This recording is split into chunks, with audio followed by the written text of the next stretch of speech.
چند لمحے کے لیے انسان جب سوچنے لگتا ہے، آنکھیں بند ہونے لگتی ہیں، خیال میں کہیں کہاں سے کہاں انسان پہنچ جاتا ہے، پھر چند لمحے کے لیے سوئے، اس کے بعد جب ان کی آنکھ کھلی ذہن میں آیا کہ جب کاظم کروائی ہم کاظم کروائی دونوں سیاح جو ہے یہ پڑھنے کے لیے کیا کہہ رہے تھے، چلتے ہیں دیکھتے ہیں اس میں کون سی عجیب شے ہے، شاید وہی پہلی بار گئے ہوں۔ اب بات آگے بڑھی، جب نگاہ کرتے ہیں زیارت ناموں پر تو ان کو پڑھنا آ جاتا ہے، السلام علیکم یا ابا عبداللہ، السلام علیکم، جتنا آگے پوری زیارت ہے شروع سے لے کر آخر تک انہوں نے پوری زیارت کی زیارت کر دی۔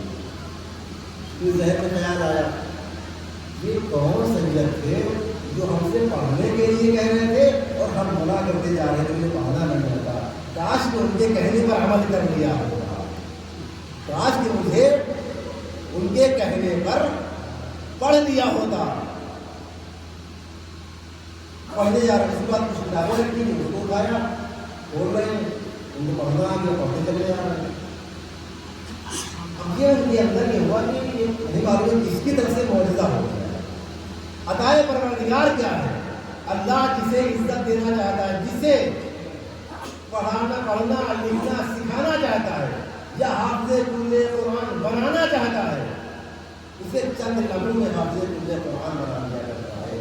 جناب کاظم کربلائی کی شخصیت ایسی ہی ہے کہ چند لمحوں کے لیے دو سیدوں نے کہا پڑھو، ہم پڑھ نہ سکے، چند لمحوں کے لیے سوئے، اٹھنے کے بعد ہم جو بھی چیز پڑھ رہے ہیں اس کو پڑھتے چلے جا رہے ہیں، پڑھتے چلے جا رہے ہیں، پڑھتے چلے جا رہے ہیں۔ قرآن اٹھایا، پڑھنا شروع کر دیا، یاد نامہ اٹھایا، پڑھنا شروع کر دیا، اور اس کے بعد جب دھیرے دھیرے رفتہ رفتہ یہ بات بہت دور تک پہنچ گئی، علماء آ گئے، بزرگان آ گئے، عبداللہ جوادی عامری کا نام ملتا ہے کہ وہ بھی آئے، وہ بھی ملتا ہے ماشاءاللہ سے، خدا ان کو پورے عمر عنایت فرمائے۔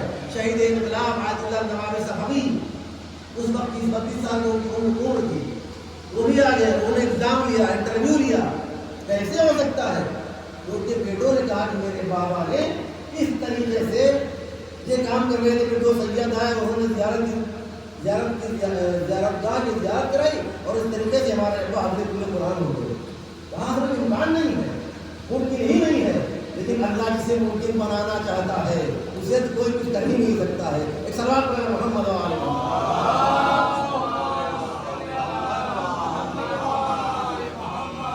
اب جب ان کا ایگزام ہونے لگا، انٹرویو ہونے لگا، پوچھ تاچھ ہونے لگی، انہوں نے سارے واقعات کا تذکرہ کیا، تذکرہ کرنے کے بعد پھر بھی علماء کرام نے کہا کہ نہیں، ہم ان کا امتحان لیں گے، واقعات یہ حافظ کل قرآن ہے یا ایسے ہی ہے بس۔ درمیان کی ایک آیت کھولی، پڑھا، کہا پڑھیے، وہ پڑھتے چلے جا رہے ہیں، پڑھتے چلے جا رہے ہیں، پڑھتے چلے جا رہے ہیں۔ ایک طریقے سے یہ امتحان ہوتا ہے، دوسری طریقے سے نہیں، ایک قرآن مجید اٹھائیے، اس کو دوسرے نظریے سے چاپ کروائیے، 2-4 صفحے چھپوائیے، اس میں رد و بدل کر دیجیے، اس کے بعد تلاوت کر رہے ہیں، کہا دیکھ کے پڑھیے، دیکھ کے پڑھ رہے ہیں تو صحیح طریقے سے قرآن پڑھ رہے ہیں، کہ تو غلط چھپائے، کسے چھپائے، کس طریقے سے انجام دیا ہے۔ ایک واو کی جگہ مثلا 2 واو رکھ دیے، مثلا پڑھیے غیر المغضوب علیہم وَلَضَّالِّينَ، وَلَضَّالِّينَ غیر المغضوب علیہم وَلَضَّالِّينَ، یا وَلَضَّالِّينَ لکھ دیا انہوں نے، کہا پڑھیے، جب پڑھتے ہیں غیر المغضوب علیہم وَلَضَّالِّينَ، یعنی کہ 2 واو لکھا ہے، کہانی 2 واو غلط ہے۔ اب دیکھو پورے قرآن ہو چکے ہیں نا، اللہ کی رحم و کرم سے، اس کی عنایات سے، ارے کون سا ان میں واو صحیح ہے، یہ والا غلط والی یا غلط والی، کہا نہیں، اس میں جو یہ والا واو ہے اس میں چمک زیادہ ہے۔ عطائے پروردگار یہ ہے جسے حافظ بنا دیتا ہے، اس کے اندر دیکھنے کی صلاحیت اور زیادہ کر دیتا ہے۔ صلوات پڑھے بر محمد۔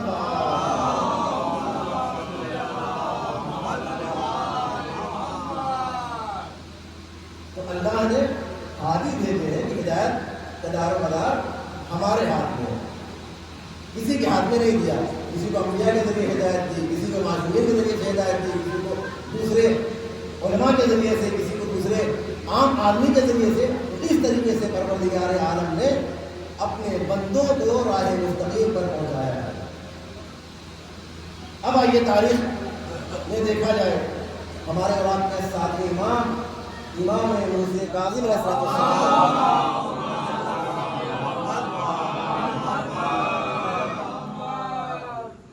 جب حکومت وقت امام سے بہت زیادہ پریشان ہو گیا کہ اب ہمارا تختہ پلٹ جائے گا، تو امام کو ایک قید خانے میں بھیجا۔ یہ بھی عرض کرتا چلوں کہ امام کاظم علیہ السلام 14 سال یا 17 سال زندان میں رہے، اور امام کو زندان میں بند کر کے چھوڑ دیا۔ کبھی درندے چھوڑے گئے، کبھی دوسرے جانور چھوڑے گئے، لیکن کام جانوروں اور درندوں نے وہی کیا جو امام چاہتے تھے، اس لیے کہ سادات کا گوشت و پوست جانوروں پر حرام ہے۔ جانور کے اندر اتنی تمیز تھی کہ اہل بیت کی شخصیت ہے، کہ اہل بیت کے گھرانے کی ذات ہے، ہم کیسے اس کو اذیت پہنچا سکتے ہیں؟ مختلف طریقے سے آزار و اذیت دینا شروع کیا۔ جب ان کی ساری اسکیمیں فیل ہو گئی، توجہ کیجیے گا، جب ان کی ساری اسکیمیں فیل ہو گئی تو انہوں نے میٹنگ کیا، اسکیم بنائی کہ آج دوسرے انداز سے امام کاظم کو برگلانا ہے۔ تاریخ میں لکھا کہ ملک کی ایک حسین و خوبصورت عورت کو اس قید خانے میں ڈال دیا جائے، اور جب ڈال دیا جائے گا تب امام کی عبادت کا حال دیکھتے ہیں کیا ہے۔ آجا واقعاً عبادتیں پروردگار کر رہے ہیں یا ریاکاری ہے ان کے اندر، اور جب ایسا کر دیں گے تو سارا عبادت کا دور سامنے آ جائے گا۔ تاریخ میں لکھا عورت کو قید خانے میں ڈالا گیا، اور امام 14 سے 17 سال تک، یہ آخری زندان کے حالات امام کے، اس میں یہ واقعہ ملتا ہے کہ عورت کو بھیجا گیا، عورت قید خانے میں گئی، لیکن امام کبھی رکوع میں ہے، کبھی سجدے میں ہے، کبھی قیام میں ہے، مغرب سے لے کے عشاء تک، عشاء سے لے کے صبح تک، صبح سے لے کے ظہر تک، کبھی قیام ہے، کبھی رکوع ہے، کبھی سجدہ ہے۔ عورت کو یہ کہہ کے بھیجا گیا تھا کہ انہیں برگلانا، انہیں اپنی طرف جذب کرنا، شاید ہمارا کام ہو جائے، اور یقینی طور پر انہیں یقین تھا کہ آج میرا کام ہو جائے گا، لیکن اللہ جسے عزت دینا چاہتا ہے اسے کوئی ذلیل نہیں کر سکتا۔ تاریخ میں لکھا عورت قید خانے میں گئی، کبھی دیکھ رہی ہے امام کبھی سجدے میں ہے، کبھی رکوع میں ہے، کبھی قیام میں ہے۔ ایک مرتبہ عورت نے کھڑے کھڑے دیکھتے دیکھتے جب اس سے رہا نہیں گیا تو بیٹھ گئی۔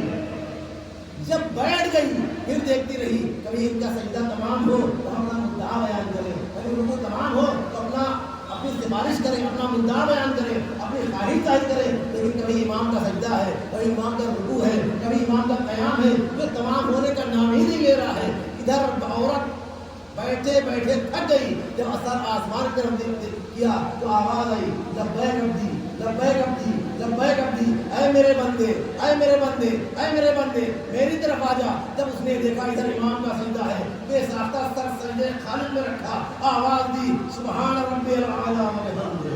توجہ کیجیے گا، سبحان ربی الاعلی و بحمدہ۔ ادھر امام کا سجدہ، ادھر صحیح اس خاتون کا سجدہ، دو اللہ کے بندے، دو عبادتیں پروردگار میں مصروف ہیں۔ رات گزر گئی، صبح نمودار ہوئی، حاکم وقت پردے کو ہٹاتا ہے، کیا منظر دیکھتا ہے، دو اللہ کے بندے ہیں، دونوں محو سجدہ ہیں۔ ارے کوئی اور ہوتا تو بندیت دیکھ کر کے تعریف کرتا، لیکن یہاں عبادت سے کسی کو سروکار نہیں ہے، سارا معاملہ کا ہے سیاست کا ہے کہ انہیں ختم کرنا ہے، انہیں مٹانا ہے، انہیں اذیت دینا ہے تاکہ میری حکومت ثابت قدم رہے، ان کی حکومت کا نقشہ مٹ جائے، ہم ان دنیا والوں کو بتا سکیں یہ ساری عبادت ریاکاری ہے، عبادت پروردگار نہیں ہے۔ لیکن کیا کہنا پروردگار کی، اس پروردگار عالم کے نمائندے کا، کہ ادھر امام کا سجدہ، ادھر خاتون کا سجدہ، دروازہ کھولا گیا، عورت کو پکڑا گیا، میں نے کس کام کے لیے تجھے بھیجا تھا، تم نے کس کام کو انجام دیا ہے، اس نے کہا اے مالک اے بادشاہ یہ تو پروردگار جانے یا میں جانتا ہوں، میں جانتی ہوں، تو نے جو کہا تھا میں نے وہی سارے کارنامے انجام دیے، تو نے جو کچھ کہا میں نے وہی سارے کارنامے انجام دیے، لیکن میں نے دینے سے پہلے کبھی دیکھ رہی ہوں کبھی سجدے میں ہے امام، کبھی رکوع میں ہے، کبھی قیام میں ہے، کبھی سجدہ تمام ہونے کا نام ہی نہیں لیتا، رکوع تمام ہونے کا نام ہی نہیں لیتا، قیام تمام ہونے کا نام ہی نہیں لیتا۔ جب ہم نے دیکھا مجھ سے رہا نہیں گیا، ہم نے سر آسمان کی طرف کیا، لبیک عبدی کی صدائیں بلند ہو رہی تھی، مجھ سے رہا نہیں گیا، میں نے بھی سر سجدے خالق میں رکھ دیا، آواز دی سبحان ربی الاعلیٰ و بحمدہ، سبحان ربی الاعلیٰ و بحمدہ۔ اس سے اندازہ لگائیے جب کوئی بندہ، جب کوئی انسان خلوص دل سے بارگاہ پروردگار عالم میں خلوص سے نماز کو انجام دیتا ہے تو پروردگار کی آواز آتی ہے اے میرے بندے جا میں نے تیری نماز کو ہی معراج بنا دیا ہے۔ صلوات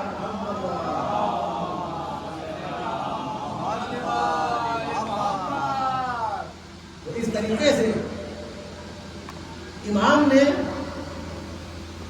کیسی عورت تھی، کیسی خاتون تھی، اور اس کو اپنا ہم خیال بنایا ہے، اپنا ہم خیال بنایا ہے۔ تاریخ میں مدعا اور ملتا ہے جناب یوسف کا واقعہ، سابقہ کس سے تھا؟ زلیخا سے تھا۔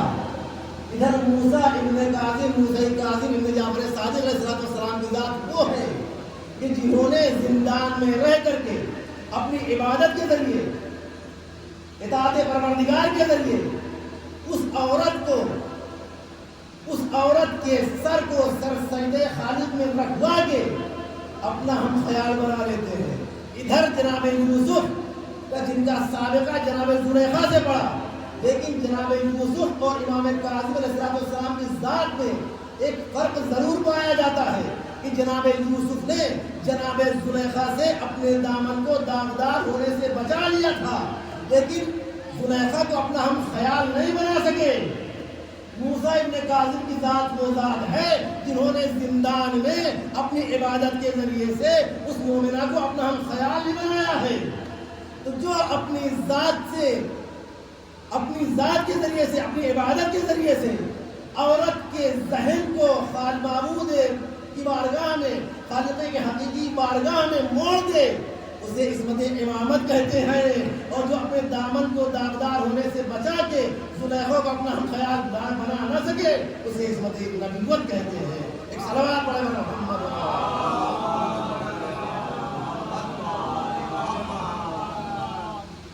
ایسی ایسی تاریخ و واقعات ملتے ہیں کہ عبادت، اطاعت اور ہدایت خصوصاً اس کی ذمہ داری پروردگار عالم نے دی ہے۔ ان علینا للہدیٰ، بے شک ہدایت کی ذمہ داری ہمارے اوپر ہے۔ وَإِنَّا لَنَا لَلْآخِرَةُ، دنیا اور آخرت تک کی آزادی ہمارے ہاتھوں میں ہے۔ اب جانے جانی، یہ ماتمداری، یہ عزاداری، یہ جلوس، یہ علم طور کھانا، ایک پیغام اپنے بچوں کے لیے، اپنے چھوٹے بھائیوں کے لیے نصیحت تو نہیں کر سکتا، نصیحت کے لیے اس کو بچے بچہ ہم چھوٹے بھائیوں کو کیا نصیحت کریں گے، لیکن ایک گزارش ہے جو انسان انشاءاللہ عمل کرے اس کی حد میں بہتر ہوتا ہے۔ ہم جلوس نکالتے ہیں یا عالم اٹھاتے ہیں، تعلیم اٹھاتے ہیں، تو ہمارے اندر جو تاریخ اٹھاتے ہیں ان کے اندر صفات پایا جانا چاہیے، اس خصوصیت پایا جانا چاہیے۔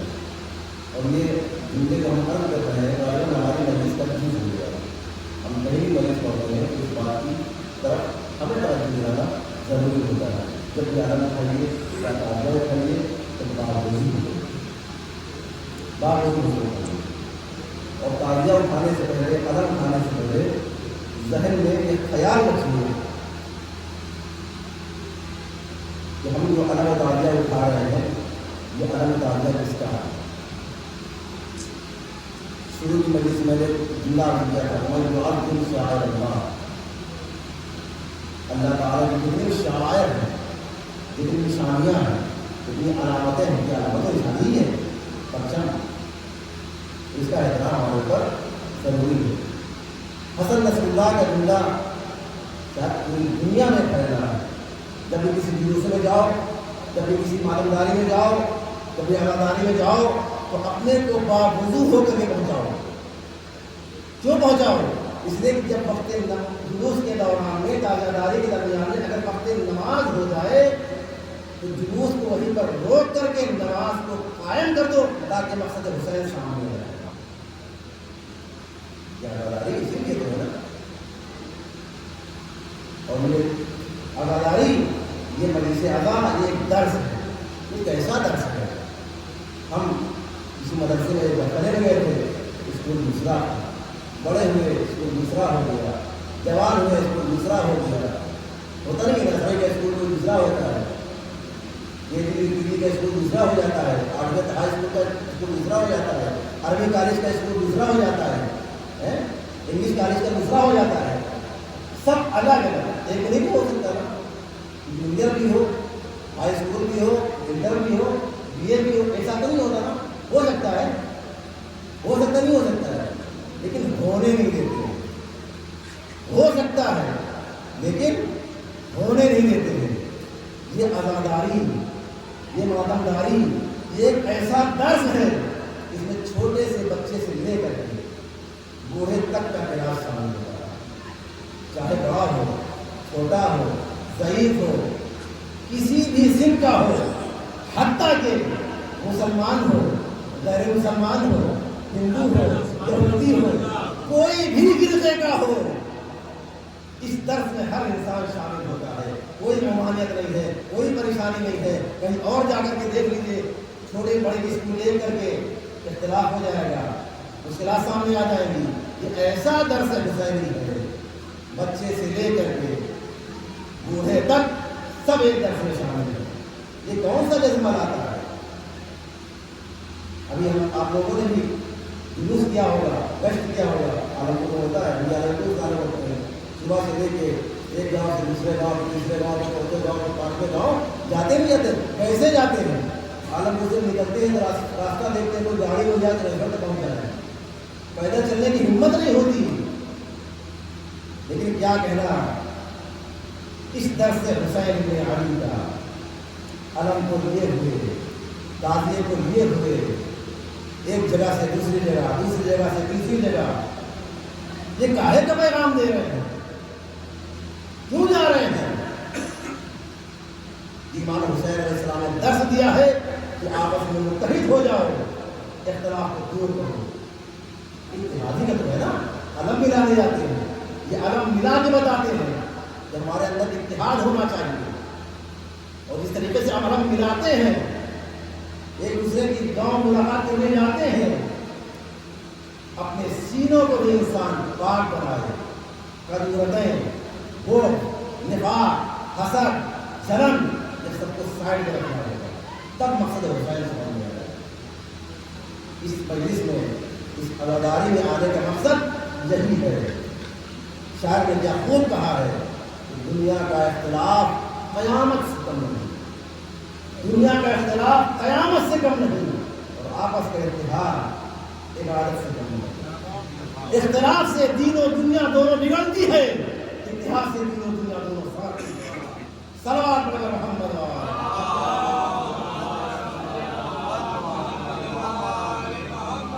یہ کون سا پیغام ہے؟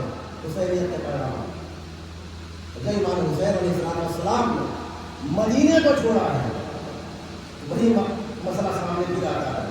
بچے سے لے کر کے نوجوان، جوان، بوڑھے، سب کو ساتھ لے کے چلے. اگر کہیں چھوٹوں کی مجلس ہو تو ہمیں ادھر مسائل پڑھے جاتے ہیں، ان کا تذکرہ سامنے آتا ہے، اس سے سیکھو. نوجوان کی جب باری آتی ہے تو کربلا کی جناب قاسم کا تذکرہ ہوتا ہے. یہ سارے قاسم 13 برس کا قاسم، لیکن دل میں ایک خواہش ہے، ایک امنگ ہے. جب شب عاشور مولا حسین علیہ السلام نے سلسلہ شہادت پڑھا تو یہ تذکرہ آیا کہ عباس شہید ہوں گے. علی اکبر بھی شہید ہو جائیں گے، علی اصغر شہید کیے جائیں گے، سب کو شہید ہونا ہے۔ سب کے نام جناب قاسم نے سنے، جناب قاسم نے اپنا نام نہیں سنا، روتے ہوئے گوشی میں بیٹھ گئے، آج میرا مقدر سب مولا کے کام آئیں گے، میں نہیں آؤں گا، سب مولا پر جان قربان کر دیں کہ میں نہیں قربان کروں گا۔ ایسا ہی میرا مقدر ہے، بچپنے میں باپ کے سائے سے محروم ہو گیا اور آج شہادت سے محروم ہو جاؤں گا۔ سوچ رہے ہیں، فکر کر رہے ہیں، رو رہے ہیں۔ دل میں خیال آیا کہ بابا نے وقت شہادت ایک تعویذ باندھا تھا اور کہا کہ میرے لال قاسم، جب کوئی مشکل وقت تم پر آ جائے تو اس تعویذ کو کھول لینا، اس کو پڑھ کے اس پر عمل کر لینا۔ سارے مراد کا تذکرہ نہیں کرنا ہے، دو چار جملے مسائل کو پڑھ لینا۔ جناب قاسم نے تعویذ کو کھولا، سامنے لیا، بسم اللہ الرحمن الرحیم، اے میرے بیٹا قاسم، جب کسی مشکل وقت میں پڑ جانا تو اس تعویذ کو کھولنا اور اس پر عمل کرنا۔ جناب قاسم نے تعویذ کو پڑھا، لے کے پہنچے چچا کی خدمت میں، چچا جان یہ تعویذ ہے۔ کہا بیٹا کیا لے کے آئے ہو؟ کہا بابا نے وہ مرتے وقت شہید ہوتے وقت ایک تعویذ مانگا تھا اور کہا تھا بیٹا قاسم جب کسی مشکل وقت میں پڑھنا اس تعویذ کو پڑھ لیا۔ امام حسین علیہ السلام نے تعویذ کو ہاتھ میں لیا، پڑھا، آنکھوں سے لگایا، آواز دیتے بیٹا قاسم یہ تعویذ میں کیا ہے یا اپنی موت کا پیغام لے کے آئے؟ جزاک اللہ خیر جزاک اللہ، آپ کو سلامت رکھے۔ امام حسین فرماتے ہیں اے بیٹا قاسم، ارے تمہارا کیا ذکر ہے، تمہارا 6 مہینے کا بچہ میں قربان ہو جائے گا۔ جناب قاسم فرماتے ہیں اے چچا کیا اشکیا خیمے میں آ جائیں گے؟ امام حسین نے فرمایا نہیں بیٹا قاسم، میں اپنے بچے کو لے کر کے میدان قتال میں جاؤں گا، سوال عام کروں گا، پانی تو اصغر کو نہیں ملے گا، تیرے حرمرہ چلے گا۔ ان آوازوں کو سلامت رکھے۔ جناب قاسم فرماتے ہیں اے چچا مجھے جنگ کی اجازت دے دیجئے، مجھے جنگ کی اجازت دے دیجئے۔ امام حسین فرماتے ہیں اے بیٹا قاسم تم میرے بھائی کی آخری نشانی ہو، تمہیں کیسے اجازت دے دوں، کیسے اجازت دے دوں؟ اس کے بعد میں فرماتے ہیں اے بیٹا یہ بتاؤ تمہارے نزدیک موت کیسی ہے، تمہارے نزدیک موت کیسی ہے؟ جناب قاسم فرماتے ہیں بابا چچا جان ہمارے نزدیک موت شہد سے زیادہ شیرین ہے، موت سے زیادہ شہد سے زیادہ موت شیرین ہے۔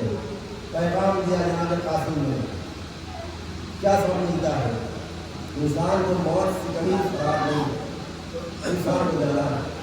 امام حسین علیہ السلام نے جناب قاسم کو تیار کیا، تیار کرنے کے بعد امامہ باندھا اور امامہ باندھنے کے بعد دونوں سرے جناب قاسم کے بازوں پر لٹکا دیا۔ کبھی آپ نے دیکھا ہوگا جب انسان مر جاتا ہے اس کو کفن کے ساتھ ساتھ سر پہ امامہ باندھا جاتا ہے، اس کے سرے لٹکا دیے جاتے ہیں۔ امام حسین نے کیوں لٹکایا سروں کو؟ کہ اب قاسم شہید ہو جائے گا، قاسم شہید ہو جائے گا۔ ایک روایت اور ملتی ہے جناب قاسم کو امام حسین نے جب رخصت کیا ہے ان کے گریبان کو چاک کیا ہے، گریبان کو چاک کیا ہے۔ جناب قاسم پوچھتے ہیں چچا جان یہ گریبان چاک کرنے کا مقصد کیا ہے؟ کہا بیٹا جاؤ خدا حافظ، جب اشقیاء تمہیں دیکھیں گے انہیں سمجھ میں آ جائے گا امام حسن کا بیٹا یتیم ہے، امام حسن کا بیٹا یتیم ہے، شاید ترس کھا جائیں، وہ وقت بھی آیا جناب قاسم چلے تلوار سنبھالی اسکیوں کو فرنگار کر رہے ہیں، میمنے سے میسرے میں ٹکرا رہی ہیں لاشیں۔ ایک وہ وقت بھی آیا کہ جناب قاسم فوجوں سے گھر جاتے ہیں اور آواز دیتے ہیں، اے چچا جان، اے چچا جان، چچا جان، قاسم مصیبت میں ہے۔ ایک مرتبہ امام حسین کے کانوں سے آوازیں ٹکرائی، امام حسین آگے بڑھے، کیا منظر دیکھا، قاسم کے سینے پر شبر سوار ہے، قاسم کے سینے پر شبر سوار ہے۔ امام حسین نے آواز دی، اے بیٹا قاسم گھبراؤ نہیں، تمہارا چچا بہت قریب آ گیا ہے۔ تاریخ نے لکھا کہ قاتل جو سینے پر سوار تھا آواز دیتا ہے، اے فوج والوں، حسین میرے سامنے، میں حسین کی زد پر آ گیا، بس کیا مرحلہ تھا، ادھر کے گھوڑے ادھر، ادھر کے گھوڑے ادھر، بیچ میں قاسم کا لاشا۔ جب حسین پہنچے تو کیا منظر دیکھا، قاسم کی لاش ٹکڑوں میں پامال ہو گئی۔ قاسم جب تک رنگ میں تھا قاسم تھا، جب حسین مقتل میں پہنچے تو قاسم تقسیم ہو چکا تھا۔ آواز دی، واہ قاسمہ، واہ